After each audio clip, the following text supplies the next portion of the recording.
So இப்படி பண்ணோன்னா இப்படியே தான் இருக்கணும் 3.5 ஹவர்ஸ். ஸோ ஒரு நாள் பண்ணும்போதுனால இந்த ஷோல்டர்லாம் வலிக்கும். அதிலே பெட்டில் இருந்தாலும் கை இப்படி திருப்ப முடியாது. ஏன்னா இன்ஜெக்ஷன் இதுவாக போட்டிருப்பாங்க. கொஞ்சம் மிஸ் ஆனால் கூட அது பிடுங்கிச்சுன்னா ரத்தத்தை ஸ்டாப் பண்ண முடியாது அவ்வளோ சீக்கிரத்தில். அதை எடுத்து லாக் ஆகி பண்ணுறதுக்குள்ளே உங்களுக்கு மோர் தேன் 100 ml வேஸ்ட்டாக போயிடும். பட் என்னென்னா ரீலோட் பண்ண முடியாது. அந்த டயாலிசிஸ் பண்ணும்போது பிளட் வந்து ரீலோட் பண்ண முடியாது. ஏன்னு சொன்னால் உங்களுக்கு கிட்னி டைல்யூட் ஆகாது எந்த ஒரு பொருளுமே. ஸோ பிளட்டு வந்து திருப்பி உடனே நீங்கள் யாருன்னா உடம்புலேருந்து நம்ம ஏற்றணும்னா அது டைல்யூட் ஆகாது.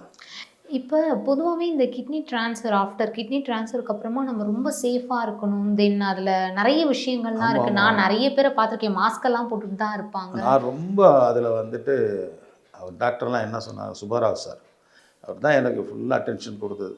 அவர் சொன்ன மாதிரி இன்றைக்கெல்லாம் பண்ணிக்கிறேன். இவ்வளோ ஆரோக்கியமாக இருக்கேன். மாத்திரை மருந்து கரெக்டாக சாப்பிட்றது, தூக்கம் மட்டும் எனக்கு முன்ன பின்ன வரும்.